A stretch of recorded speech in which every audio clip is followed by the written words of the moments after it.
it's your buddy Peace and Harmony with you here today. We're going to focus in on a very interesting and important topic that relates to understanding and becoming more aware of the personality traits, dynamics, and overall perspective of a male or female psychopath. And that is the term semantic aphasia. This was a term that was used by the author of The Mask of Sanity. His name is Dr. Henry Cleckley, and he described this term and really discussed and coined really how it applies to the overall emotion and meaning and vocabulary, and furthermore life experience and emotional manipulation that a psychopath will use to entrap people emotionally, to get them to comply and cooperate with their demands, and furthermore delude them and deceive them into believing a false mask, which they have on really 24/7. And so it's really important to understand when we talk about the conglomerate of a psychopath to realize that the key characteristics is that there is a mask, there is a show. It is basically an actor. They should have basically a union card because they are complete actors. Even though they hold on responsible jobs, they are family members, they are fiancés, they are brokers, they are musicians, they are doctors, they are lawyers, they are judges. It is literally a mask. It is a front. It is something that they rehearse. It is something that they practice. And basically they put out there and they delude and deceive people. And with this mask. So this mask is basically nothing but a role. It is meaningless to them, just the same way an actor, they might enjoy being a certain actor or actress in a role on TV. It doesn't mean anything to them. It is not them. It is just a role that they are playing. And yes, we all have quote-unquote roles in our life, but the separation between the individual and the meaning that they assign to their role is completely disconnected. And it is that illusion which really is responsible for causing you that separation from them, and furthermore from yourself. And we're going to discuss that here as it applies to the term semantic aphasia. So semantics refer to the meaning of a word. So when we talk about semantics, we're talking about vocabulary, and we're talking about the meaning behind the word. What does this word actually mean? What is the abstract, and what is the abstract value or basically emotional assigning to it, and how does it fall in context? And aphasia basically means like loss of memory.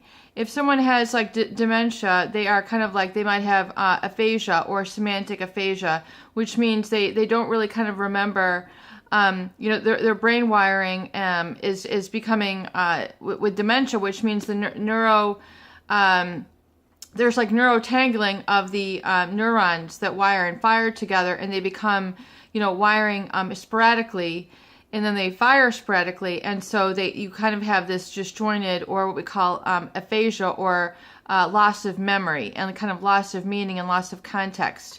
So there is this sort of, and this is semantic aphasia is also a disorder in and of itself. But yet is really kind of the expression of this is played out in the psychopath. And the semantics, the meaning of words, really have no value, no intrinsic value, no meaning. In other words, assigned value or significance to a psychopath. And aphasia, which means that they just don't have a content. They don't have a kind of a building or a learning. And this is very much played out in their language. And, a psychopath, might describe this as, I hear the music, it just isn't overall, but I don't really understand the words. I don't really get the words. I just attend to the overall feeling of it.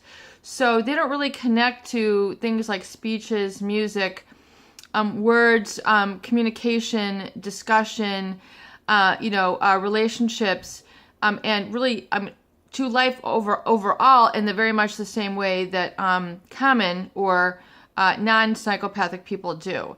So just how someone might listen to a piece of music, a rock song, a ballad, a waltz, a symphony, they might have a certain they understand the words, they understand the poetry, they understand the chorus, and they might sing it along because it has personal meaning to them. They relate to it, they get it, it relates to something in their life.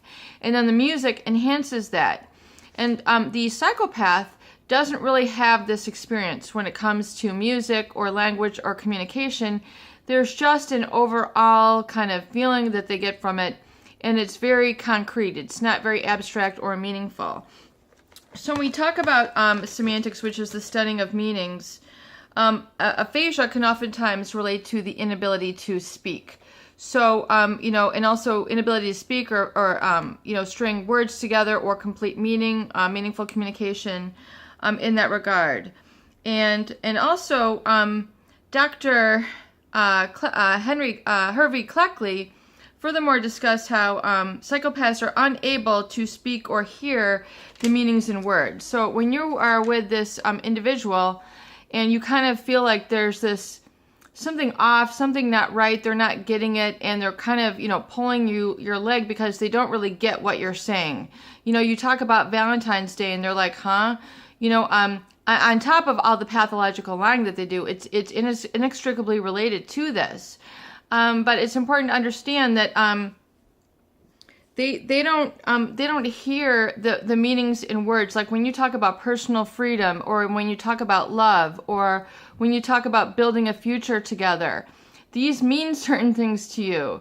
Having a close relationship, being there for each other. This will mean something to you. It'll have an emotional content. It'll have a context.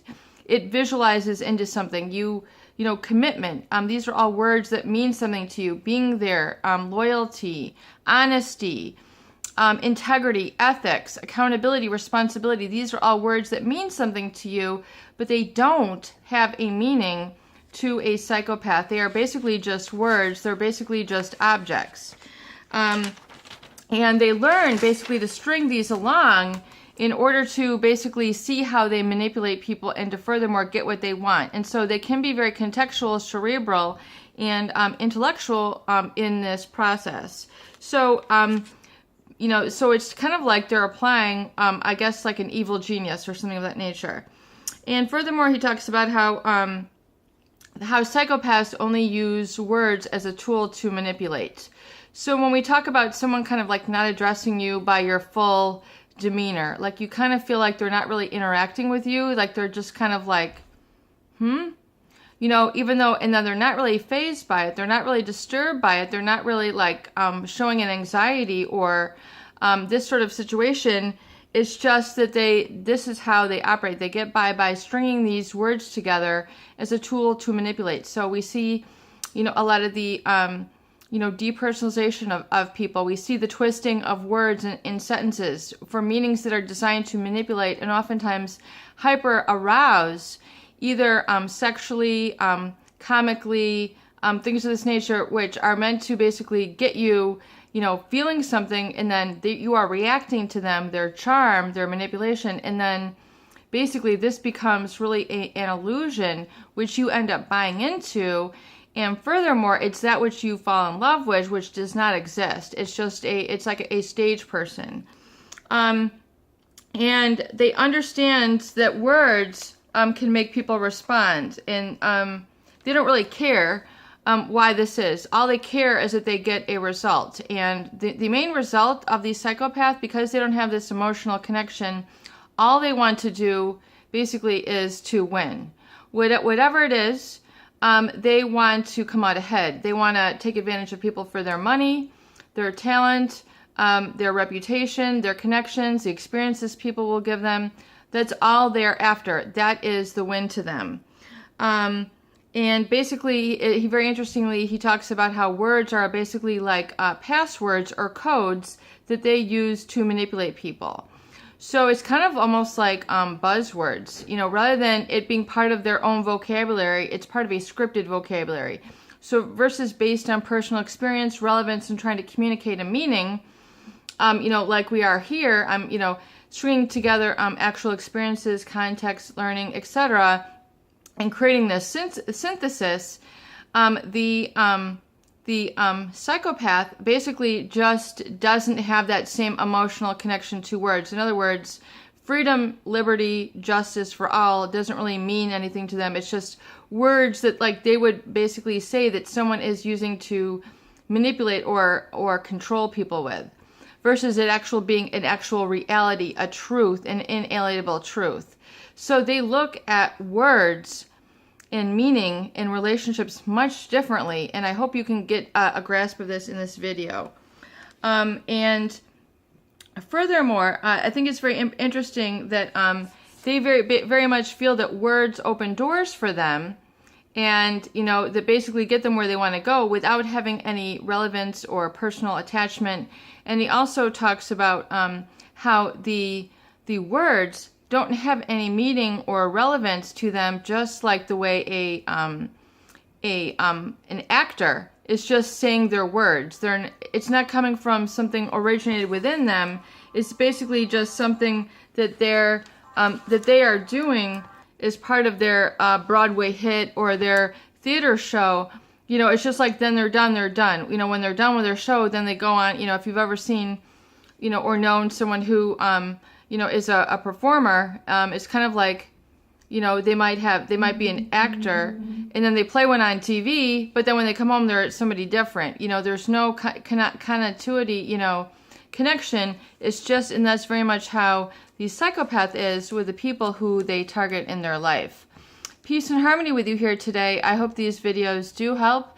Please share and please subscribe for more great tools, videos, discussion, and support.